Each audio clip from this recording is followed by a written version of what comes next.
Larry Steinhaus. And I'm Rick Lee. Welcome to Money Chat Today. This is a show where we help people make more money and help them keep it. That's right. And today we have a special guest. Our special guest today is Phil Falcone, and he is the author of a book called Addicted to Real Estate, Why I Can't Stop and Why You Should Start. To tell you a little bit about Phil, Phil is a Philadelphia area full-time real estate investor who started in the business at the age of 23. His portfolio includes commercial offices, apartment buildings, and residential homes. As the owner of Falcone Real Estate Holding Corporation, he prides himself on his non-stop real estate focus and determination, his ability to be a great professional speaker, and on his fun, outside-the-box approach to real estate. Phil actually considers himself an addict. From the first investment property over 20 years ago to his relentless search for the next great deal, Phil Falcone is a non-stop real estate investing machine. Phil tells people that sometimes addiction is a very good thing. In his book, Phil will show you how to achieve amazing success as a real estate investor and as an addict. The book and Phil are both funny, frank, and informative. Here to tell us more about his book and his addiction is Phil Falcone. Welcome, Phil. Welcome. Hey, thank you very much. Nice to have you on the show. Glad to have you today. I just love to listen to people talk about me. Get enough of it. So you're not shy, right? Come on. That's good. So you gotta tell me. I mean, I'm fascinated by just the concept that you say that you're addicted to real estate. Tell me what that means. I fell in love with the concept of real estate as a teenager. I come from a family of entrepreneurs. So I was raised to believe that ultimately, I was going to be in business for myself. So as a teenager, I was always looking for, what that business would be. I knew it'd be in business for myself. I just didn't know exactly what field it would be. And I worked for a guy when I was 17 years old, and he owned one piece of real estate. And we used to spend a lot of time in the car together. And he would explain to me the concept of the business and how it all worked. And I just immediately fell in love with it. It's something real that you can see, you can touch, you can improve it, and you can rely on yourself to make it successful or not. And that's really what appealed to me about it. That's really cool. I mean, everybody talks about being an addict, and we mentioned in your bio that being an addict is not such a great idea. But in your case, it actually seems to be working for you. It can be a good thing. It depends on what you're addicted to. It's true. It's true. So, look, we all know what's going on in the real estate market today. The real estate market today is nothing less than disastrous. I mean, look, people who've read my book know that I actually lost a ton of money in real estate by making some bad choices. So how would you recommend people not make those bad choices? How would you say that maybe it is a really good market, or would you agree that it's a good market or a bad market for people to invest in real estate? Well, what I heard many, many years ago, and it's stuck in my head, is the old saying that if you want to be successful in business, there's really one rule you got to follow, and that's do the opposite of what everyone else is doing. Let's face it, is anyone buying houses today?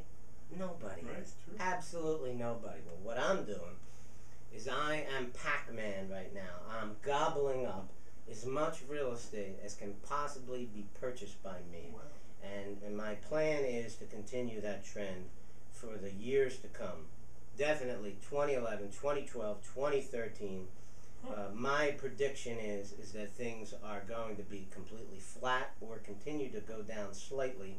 And we won't see any increase in the real estate market until at least 2014. Now, nobody really knows for sure, and a lot of it has to do with the political environment. But at this point, I am a non-stop real estate investment machine. I'm buying. I like to tell people my saying these days, get busy buying. Huh, very cool. Very cool. I love it. It's funny. I'm looking at your book, and by the way, this is Phil's book, Addicted to Real Estate, and I love the cover. It's really funny. Yeah, He has two people sitting on the beach, and one says a $12 million portfolio with a 7% annual increase is $840,000 equity, and then it looks like the wife is saying, "Phil, honey, are you listening?" And very funny. I mean, right away when you look at the book, you know that the book is funny. And actually, I tell you what, it's a pretty thick book. We went through the book. Rick and I went through the book. And we were fascinated at some of the stories that you tell. For example, tell us probably your worst real estate deal that you ever had. Well, anybody who's in this business is going to make a bad deal here and there. And, my wife always reminds me about the one deal that I screwed up. She never mentions the 21 deals before it that were all successful. all of us real estate investors make mistakes. I mean, I wrote about my mistakes in this book in great detail because you can learn as much from me about the mistakes that I've made that you can from the successes. One deal in particular, which there's a biggest chapter in the book, is called the 1600 building. I don't necessarily call it a mistake, but I came dangerously close to losing everything I had. Wow. Just like you were, Frank, in your book about what happened to you, I explain it in great detail in my book how I became almost obsessed with the purchase of this massive building. Make a long story short, in March of 2008, I was scheduled to settle on this building. It was a $4.2 million investment for which I had signed on the dotted line for all of it. I was scheduled to open in November of 2008, which, talk about bad timing. It would have been a disaster. In case you've forgotten, November of 2008 is when we first heard stories like worst economy in 75 years. I was scheduled to open my doors that month with a loss of $1,000 a day the day I opened. Oh, that's not something to look forward to. Right, and you got to read the story to understand what happened, but I got lucky. I dodged a bullet. But, you know, lessons learned in life. Maybe somebody up there likes me. I don't know. Sounds like you made some good choices. So what is your best deal? Well, the best deal that I've made, I also wrote a very thick chapter about it. It's called Executech Suites. It's a office building in Huntington Valley with 47 offices in it. I bought it for $2.1 million. Great story. I bought a $2.1 million building with $10,000 in the bank. If you want to read about how that can be done, you got to pick up a copy of my book and read it because it's too complicated to explain here. But that particular decision, I took a big chance on that building, and it has been feeding my family ever since. Wow. So it's fantastic. When I tell people I'm addicted to real estate, I mean when I go to a building like Executech Suites, it's not just a building for me. To me, it represents the smartest decision I ever made in my life.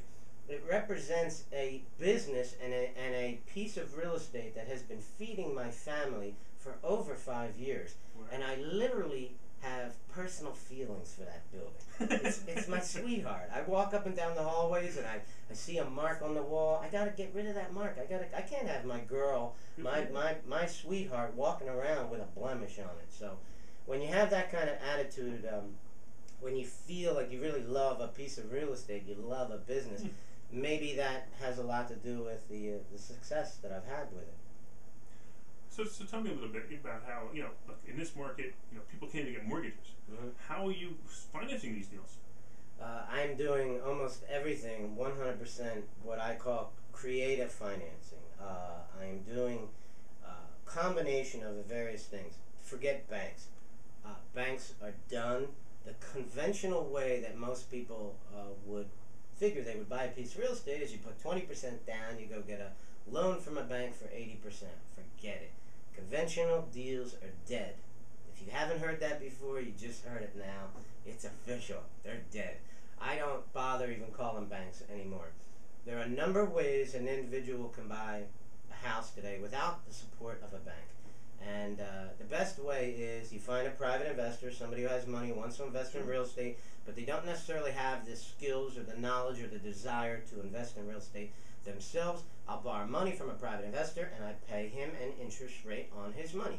He becomes the mortgage company, he becomes the bank, and I am the investor. Other ways are seller financing. There are a world of people out there today who want to sell their houses, and many of them are owned free and clear. How many people do you think in this world today, let's take the Philadelphia area, take a guess, how many people do you think own their homes free and clear in the Philadelphia area? Wow, I wouldn't even... Probably hundreds of thousands. Okay. Well, in a percentage-wise, do you have an idea? I would say 5 or 10%. It's actually 28%. Wow. Right? Which means that's almost 1/3. That means one of every 3 houses you look at, the people own it free and clear. If someone owns their home free and clear, you simply say, I'd like to buy your house, but I can't get a mortgage right now, so would you be the mortgage company for me? And you structure the terms and the price according to the 2 parties involved, myself and the seller, and you figure out a way to get it done by doing seller financing. There's other complicated techniques today that I'm using called subject to, where I'm taking over the terms of their existing mortgage, subject to whatever the terms of that mortgage are.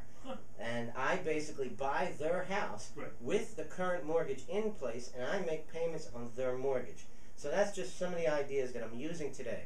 How many banks will let you do a subject to? Well, I'm glad you asked that question, because anytime I bring up the phrase subject to, people go, but, what about the due on sale clause that's in every mortgage? Right. Okay, think of it like this. The mortgage companies, the banks, they do not like it. They do not like subject to, but it's a legal strategy, right?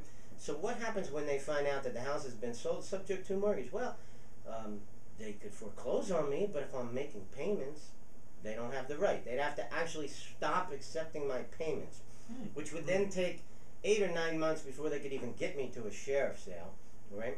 And quite frankly, with all the problems banks are having today, they're just not doing it.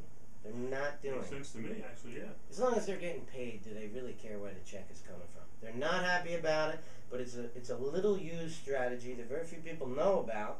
So, you know, I have not heard of a single, I've heard of a single case, but I don't have the proof that it's actually happened, that a bank has foreclosed on an individual paying that payment. They got too many problems that are of their own to worry about, let alone creating more. So you actually take the title into your name, but you keep the existing mortgage. Is that what you're doing? That's right. You buy the house with dirty title. Okay? Okay. When you normally buy a house, you buy the house free and clear of any encumbrances. In the case of a subject to mortgage, you buy it free and clear with the exception of one mortgage. Now, the mortgage stays in the person's name, but I own the house. I have the deed. That's amazing. What's happening? I'll tell you what. A lot of people think and they say to me, well, this can't be a legitimate strategy. Really? Look at the new HUD-1 that the government has sent out about 6 months ago, which is now the mandatory HUD-1 to be used. There's a line on there for subject to mortgages right on there. Really? Wow. It's government approved. I'll tell you, as you know, I had a little history in investing in real estate. I never did anything that complicated. I'm amazed by how it actually works. It's great. But people today have no choice. Look, I want to buy real estate. I've already made that clear. But if a bank's not going to lend me money, what am I going to do? I'm going to find another way to get it done. I have to. I'm a full-time real estate investor. If I don't make real estate deals, I don't survive. I have to do it. And these strategies, while people are suspicious and cautious about it, I provide them a list of references. I'll tell you a real quick story about a subject to mortgage. I did a deal with a woman in Fishtown, and I did it in November of last year, November of 2010. She was very, very concerned about the subject to process. She made me promise her at settlement in November that I would pay off her loan in 6 months. Okay. And I really wanted her house, so I made the deal. Okay. I wanted to leave the